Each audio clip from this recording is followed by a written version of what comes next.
Hey, Jeff here from the Your Move team. This week, I'd like to give a shout out to Nashville, Tennessee, just one of the 11 cities where Your Move airs on NBC after Saturday Night Live. Weekly, we have over 57,000 viewers watching Andy in Nashville. People like David, who recently wrote in saying, Andy comes on in the Nashville market very late Saturday night.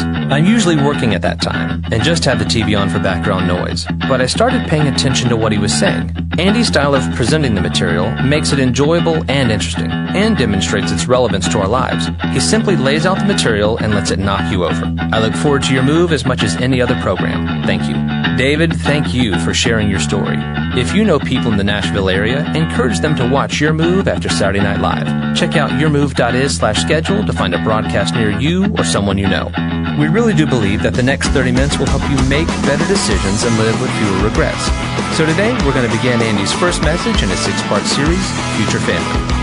In families, there's a tension between what's real and what's ideal.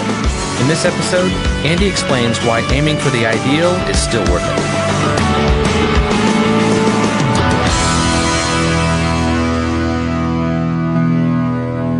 Today's an introduction, which means at the end of today, you may have more questions than you had when you came in here. That's okay. We don't think in terms of sermons. We think in terms of series. So you're at the very beginning. This is just the introduction.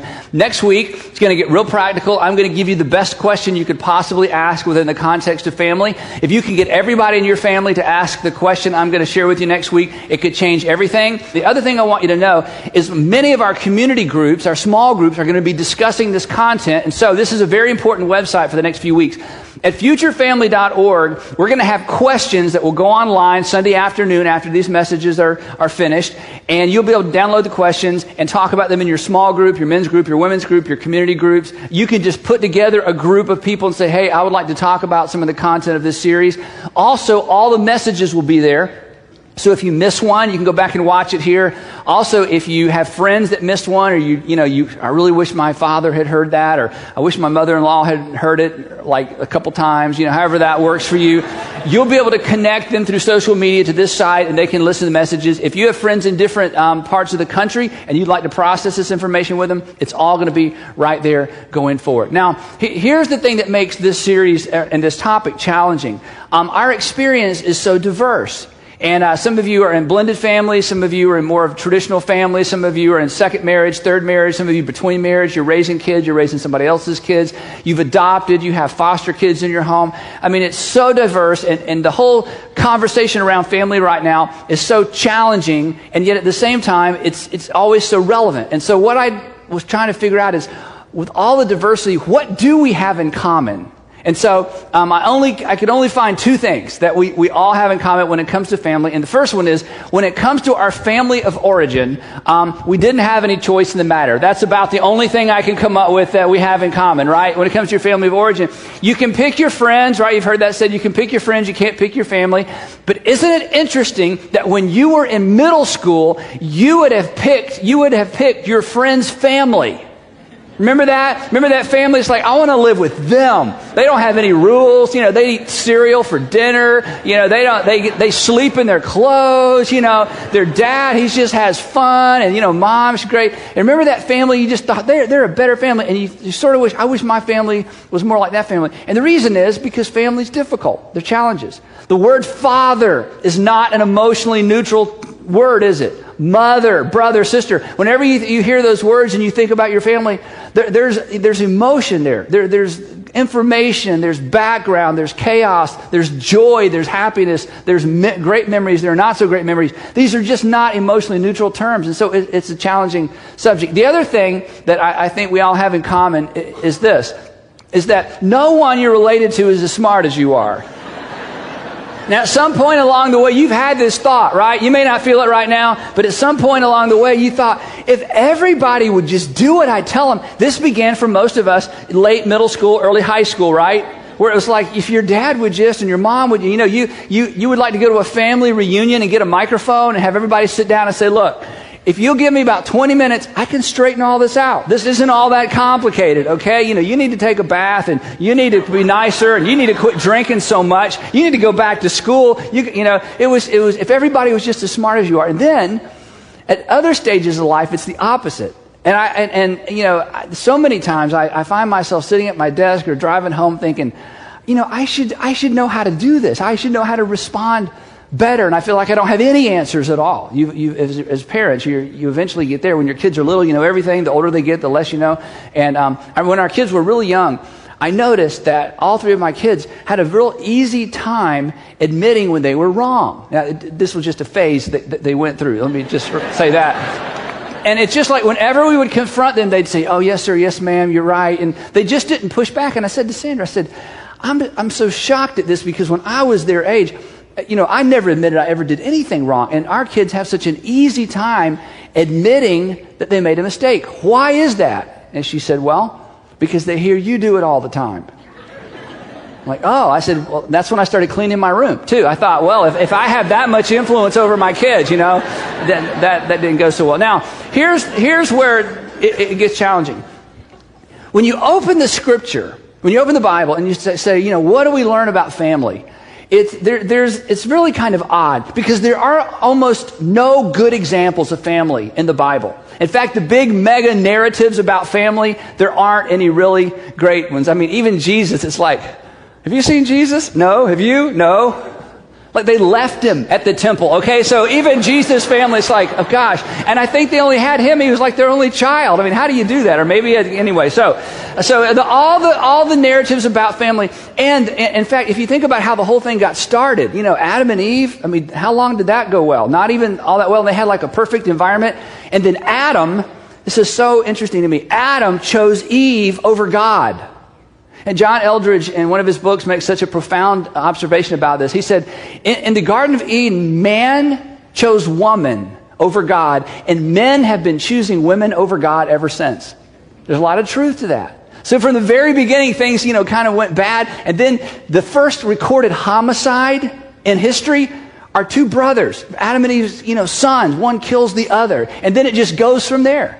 And so when you read the Old Testament and you say, what can we learn about family? Really, the Old Testament is full of bad examples. The first civil war in the nation of Israel, the first civil war in the nation of Israel was David and his son going to war with each other. And, several thousand people were killed and maimed and, died later on because of a father-son conflict. And when you read the story, you think, wow, that could have been resolved. So again, the Old Testament is a lot of bad examples. There's some principles here and there, but there's only one kind of large story in the Old Testament about family that's even positive. And then something fascinating happens. You get to the New Testament, and I don't really know how to explain this in weighty enough terms for you to feel the emotional impact of what I'm going to try to explain. So maybe we'll come back to this throughout the series.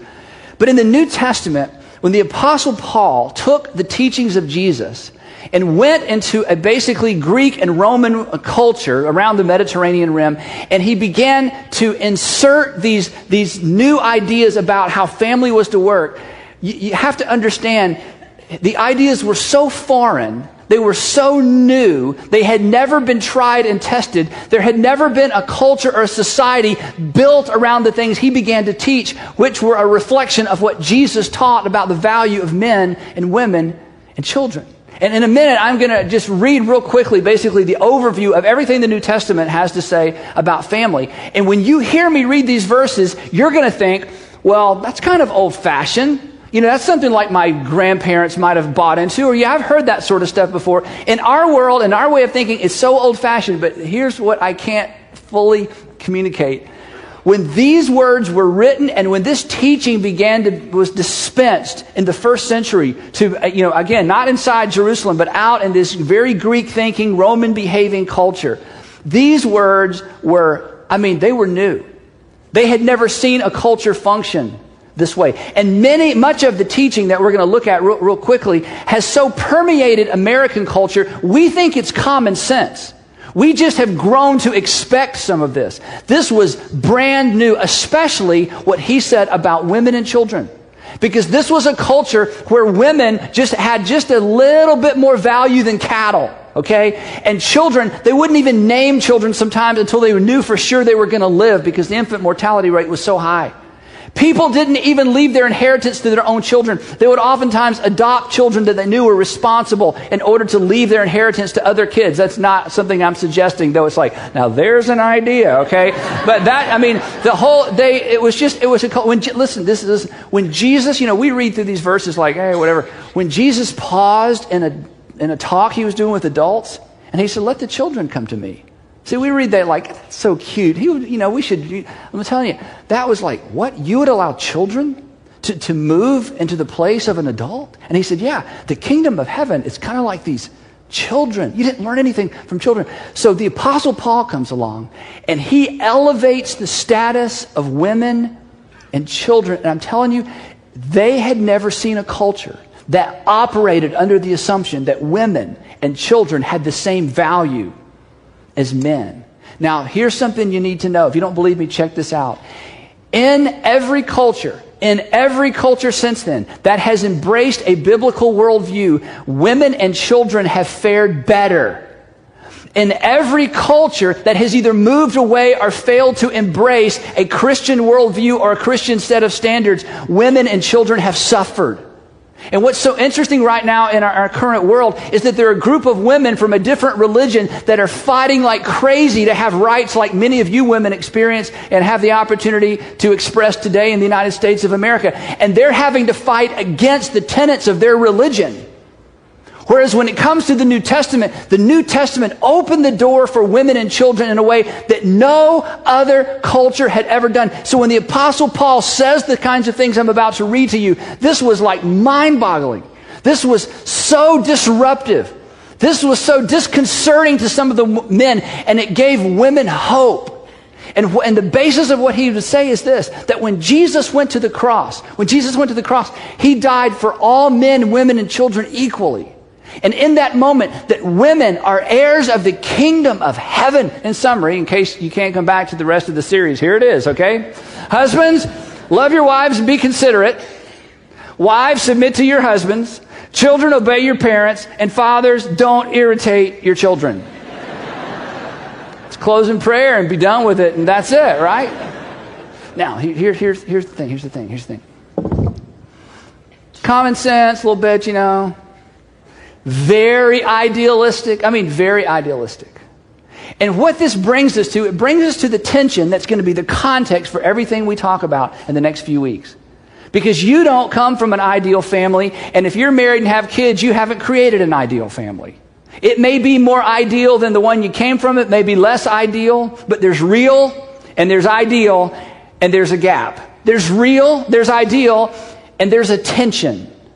And here's the thing that Jesus did over and over and over and over and over. And if it was ever true of any other area, it is especially true when it comes to male-female relationships. And it is especially true when it comes to family. Jesus did this.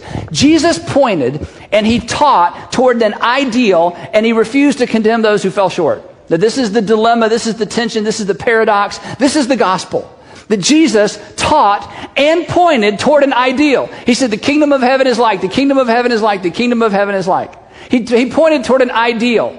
And in fact, in every situation, Jesus raised the current standard. I mean, in the current standard in, first century Judaism was, it was against the law to commit adultery. And everybody knew what commit adultery meant. It meant you took your body and you committed adultery. Jesus said, no, that's not really what that's about. It's higher standard than that. If you even look at a woman lustfully, you've committed adultery. Which meant, in that moment, Jesus made an adulterer of every man in his audience. Potentially every woman, I'll just speak for the man. Jesus made an adulterer of every man in his audience and every man that would ever read those words. He took a standard and he raised it.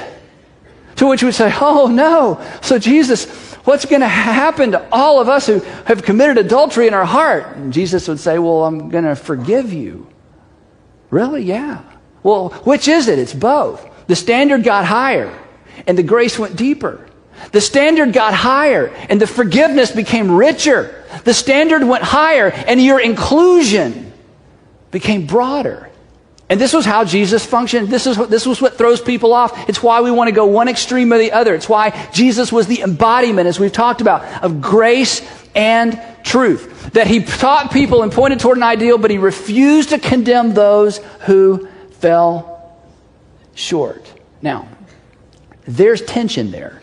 There's tension there. And the tension for us and the decision that we're going to have to make as we go along is this. Are we willing to embrace an ideal that may never be a reality in our current family? Or will we be tempted to lose sight of the ideal to feel better about where we actually are? Are we willing to embrace an ideal as it comes to family, knowing that we may never live up to it, and for some of us, it's too late to ever live up to it? Or will we do the easy thing and decide, I'm going to lose sight, I'm going to abandon that ideal, and I'm going to declare what's true of me as normal? There's a tension there. Now, the most profound illustration of this in Jesus' ministry actually had to do with family relationships and family dynamics. This is a passage of Scripture we've looked at before. I just want to read it quickly, make a couple of comments, because here is the tension that is so emotional for so many of us. Yet Jesus was so comfortable in this tension. And I think those of us who are followers of Jesus in some way, shape, or form have to learn to live with and be comfortable with it as well. Here's what happened. Some Pharisees came to him, Jesus, to test him. In other words, they weren't there they weren't there to learn. They were there to test him. And they asked, is it lawful for a man to divorce his wife for any and every reason? Is it lawful, as in the law of Moses, is it lawful or is it okay for a man to divorce his wife for any and every reason? Now, you need to understand, they had a version of no-fault divorce that you can't even imagine. And basically, it wasn't even a legal document. Here's how no-fault divorce worked in the first century in this Jewish community. If a man didn't want to be married to his wife anymore, he said, I divorce you, I divorce you, I divorce you. And that was it. No attorneys. No fees, no depositions, no juries, no, taking statements. It's, I divorce you, I divorce you, I divorce you. She had to pack up and leave. If a woman wanted to divorce her husband, too bad, so sad, you're dad. You just couldn't get out of a marriage. I mean, a woman, she had no rights, even in this Jewish culture, she had no rights at all. She was stuck. So the divorce law was real simple. A man could divorce a woman basically for any and every reason. They had heard Jesus teach something a little bit different. In fact, what they heard Jesus teach seemed to conflict with what Moses taught, and they were always trying to divide Jesus from the teaching of Moses so they could, get the people to decide Jesus wasn't who he claimed to be, because if he was from God, certainly everything he taught would line up with what Moses said. So here's what Jesus says. Haven't you read, he says to these very well-read men. What an insult. Haven't you read, he replied, and this is the most important part of the statement as it relates to our discussion. Haven't you read that at the beginning? Now they're talking about the right now. Right now, Jesus, okay, there are people who don't get along, things don't work out, people get older, people lose interest, people meet other people. And so, can a man divorce a woman for any and every reason? We're talking about right now in the real world. And Jesus says, let me take you back to the beginning. Let me take you back to the beginning when things were perfect. Let me take you back to the beginning where things were ideal. Let me take you back to the beginning when things were just the way that God wanted them. And suddenly there's the tension. Because if you take me back to what's ideal and it conflicts with what's real, I'm not sure what to do with that tension. And Jesus says, you know what, I'm comfortable with that tension. Maybe you should get comfortable with it as well. Haven't you read, he replied, at the beginning, the Creator made them male and female and said, for this reason, a man will leave his father and mother and be united to his wife, and the two will become one flesh. So, they are no longer two, but one flesh. Therefore, what God has joined together, let no one, including Moses, separate. So he takes them all the way back to the Garden of Eden and says, okay, your whole discussion about divorce is kind of irrelevant because you don't even understand what a marriage is. God made these two people one, so when people get married, they become one. And you're trying to unone what God made one, and it didn't work. And they're like, okay, wait. And then it's so funny. They came to test Jesus, and now they're so confused, they say, forget the test. Now we really want some information. What? What? Jesus, yeah. See, you're looking at the real, you've lost sight of the ideal. And I'm comfortable bringing both of them to you. I understand things don't work out. I understand people get divorced. I understand there's got to be a mechanism. I understand we've got to come up with a way to protect women from men so they don't have all the power. I get that. But I'm not going to lose sight of this, that in the beginning, divorce wasn't the plan. In the beginning, God created it in such a way that two people become one, and you can't un-one what God made one. And they're like, what do we do with that? Why then, they ask, did Moses command that a man give his wife a certificate of divorce and send her away? Well, then, why did Moses come up with this divorce thing if what you're saying is true? Jesus replied, Moses permitted you to divorce your wife because your hearts were hard, but it was not this way from the beginning. That's tough, isn't it? Wow. What do we do with that? Jesus says you just carry it. Okay, but Jesus, what are you going to do to all those divorced people? I'm not going to do anything to them. I'm going to do something for them. What are you going to do for all the people who are divorced? I'm going to give my life for them. But then it looks like you're just letting us off. So which way is it? Is it like a rule or is it not a rule? Yes. Yes. There's a tension. Listen, this is so important. There's a tension. And you dare not resolve it. Because if you resolve it, you lose something incredibly important. And this is just one example. As we go through this series, we're going to look at some others. But here's where this lands, and here's where we're going to leave it for today. You see, if you're not a follower of Jesus, if you're not a Christian, if you're still making up your mind about that, you're kind of wigged out by the whole Bible thing. I get that. And what happened to the dinosaurs? I understand that. And why do bad things happen to good people? We understand all that. I get that. You have ample reason not to ever become a Christian. I would never argue that point with you. And so moving forward in this series, there are going to be some things that are very practical. But if you are a Christian, if you're a follower of Jesus, Jesus is inviting you. In fact, I think Jesus is instructing you and is instructing me to follow him into the complexity of family life and carry the tension between what's real, what I see around me, and this ideal that it seems like very few people can ever actually embrace and attain. And there's a tension there. And so the question is, will we embrace a standard that many of us have fallen short of or will fall short of? Or will we redefine terms so that we can feel better about where we are? Are we willing, in our fallenness and in our inability to reach it, to embrace a standard and embrace Jesus' sense of ideal, to say, that's what ideal family looks like, and even though I may never attain it, I'm not going to take my eye off that North Star of guidance as it relates to family? Or am I going to change the rules so I feel better about where I am? And followers of Jesus, we don't have permission, we don't have the margin, we don't have the luxury of dismissing what seems to be archaic, in the past, grandmama's version of family, when in fact, when those ideas were introduced, I can't even exaggerate it, they were revolutionary. And women, they elevated the status of women and children in a way that had never ever happened in any modern culture up until that time. The problem is, if you follow Jesus into this, from time to time, you're going to feel uncomfortable about your current situation. In fact, let's just be honest. Don't raise your hand. But see, when I read those verses about divorce, some of you checked out of the sermon and the point of the sermon, and you just got stuck right there because you felt so condemned by the words of Jesus. And as we look at other passages, it's the same way. And so that's the question. Are we willing to embrace a standard that some of us have fallen short of or will fall short of, and deal with the grief and the pain and the regret that goes along with that, knowing that God's grace for you is so broad and so wide and so deep that you will never exhaust the riches of his grace toward you? Or will we opt to change the rules, decide those verses don't count anymore, in order to create a system and a view of family that's comfortable? But I'm just telling you, when you do, if we do, we lose something significant. That's the tension. Now, there's another side to this. Forget all the religious part, forget the Christian part. Here's what I know about you. And here's why, as painful as what Jesus is suggesting, why it's really the best way forward.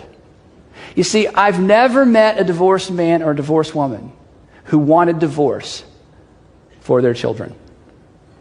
In fact, men and women who have faced the pain, the loneliness, the isolation, the desperation, and the hopelessness of divorce are the ones that want a successful marriage for their children more than anybody else. And regardless of your view of Scripture, and regardless of your view of how the world is and where the world is heading, every single man or woman who has faced the pain of divorce wants better for their children. There is something in you that refuses to lose sight of the ideal when it comes to your kids and your grandkids. Isn't that true?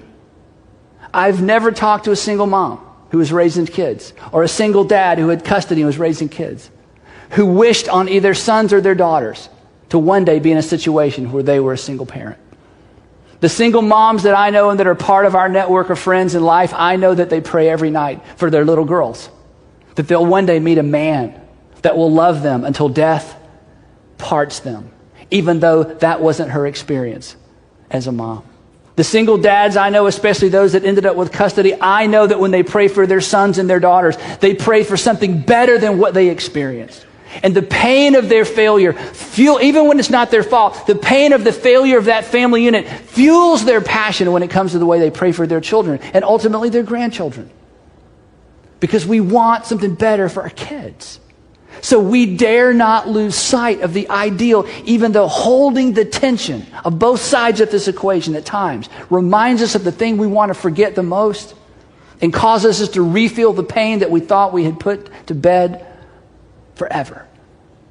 And so Jesus, in his amazing mercy and grace, invites us in the 21st century to re-embrace some first century values that I'm just telling you changed the world, that created the foundation for what has become normal and expected in terms of the way that children and women are treated in our culture. And while the rest of our society, or while much of our society loses focus, turns their back on the ideal, perhaps the fact that the Jesus followers in the United States of America and maybe in the rest of Western culture, the Jesus followers would say no. No.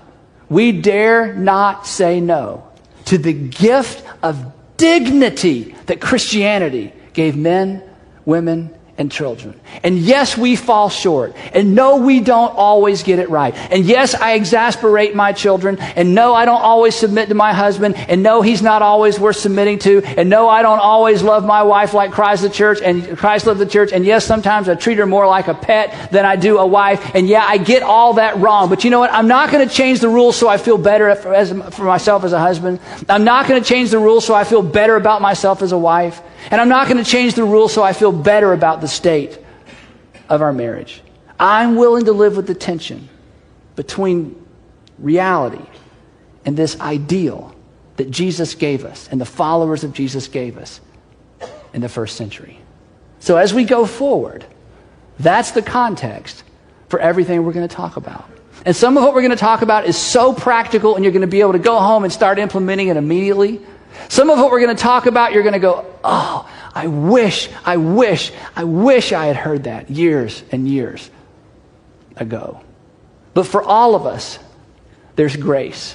And for all of us, there's forgiveness. And for all of us, we are joint heirs in the kingdom of God as made accessible through Jesus Christ, our Lord. So there is a tension.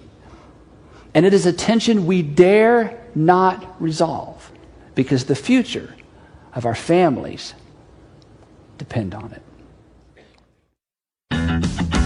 Thanks so much for listening to Your Move.